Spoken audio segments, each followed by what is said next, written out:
Hello from Praxis Recruitment. I'm Christina Stewart, and today I want to talk about a bias called the first impression error. This might be something that you've heard of in the past. The first impression error is when we all make decisions based on our first interactions with someone. So where this shows up in recruitment and in HR at work is when somebody is interviewing for a job and the interviewee makes decisions about who that person is based on the first 5 seconds of interacting with them.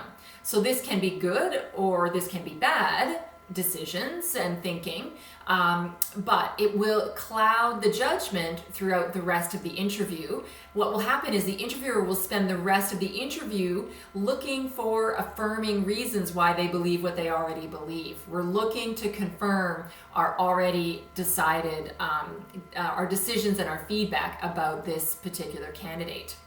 And so, like I said, it can be good or it can be bad. And so what are we looking at here when we're talking about first impressions? We're talking about how somebody dresses. We're talking about their appearance, how their hair is done, what their hair looks like. We're talking about how much makeup they wear. We're talking about things like, used to be handshakes, if their handshake was strong. These days, though, it's things like their home decor, what's going on in the background, right?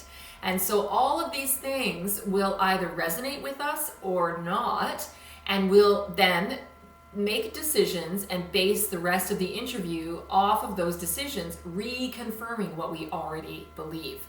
So this one's a pretty dangerous one because what's the risk to this? The risk, of course, is that you meet somebody who you love the way they look, you love their home decor, you love their handshake, and then you spend the rest of the interview reconfirming that positive vibe when in fact they don't actually maybe have some substance. It doesn't speak to their competency or ability to actually function in the role.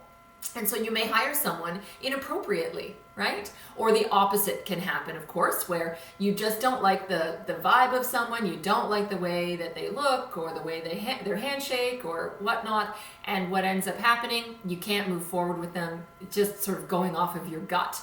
And so the risk, of course, is that you lose somebody fantastic because of that first 5 seconds. And what we know is in that first sort of 5 seconds to 5 minutes, you cannot really make a judgment call as to somebody's ability, as to somebody's competency, professionalism, and their sort of commitment to their role, not within those first few minutes, right? And so what do we have to do to combat that? How do we get around it? Well, the first thing is, there's no shame in this. We all do it. We all do it. And why do we do it? We do it because it goes back to this sort of fundamental, deep-rooted brain shortcuts that we take as to who's safe and who's not, right? So people who are like us, people who have things around them that are comforting and appealing and pleasing, we'll put in a safe bucket. And those that don't, we put in an unsafe bucket. Unfamiliar means scary, right? And it's just a shortcut that our brain takes. But we have to remember, we don't act on our first decisions. Our first impressions. We don't act on the first thought that comes through.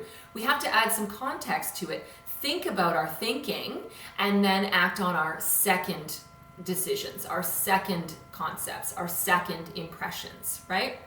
So although we all do it, it doesn't make it right that we do it. So knowing is half the battle, accepting the fact that we are going to do it, and then really thinking about your thinking and making that decision to behave differently, to open yourself up to the rest of the interview is incredibly important.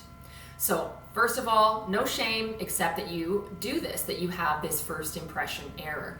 Second of all, when it comes to interviewing, I'm a big fan of different contexts. So if you can provide an avenue for someone to have you, to meet with you in different contexts or to provide information in different contexts, you're going to eliminate that first impression error completely.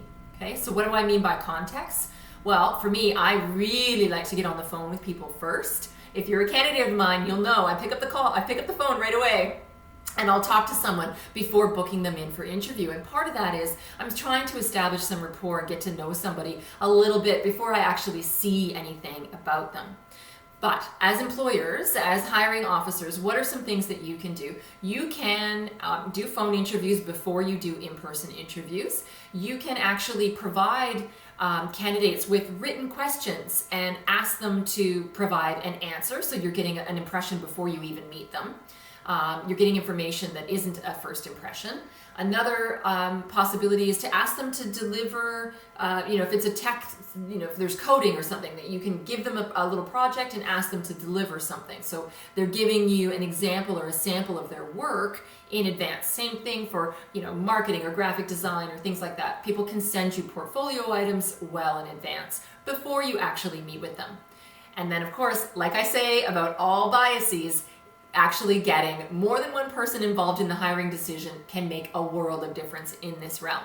So make sure that those candidates are interviewing with a variety of people. Perhaps there's a second or a third interview that are with different people in your work environment, giving this candidate an opportunity to create several first impressions, right?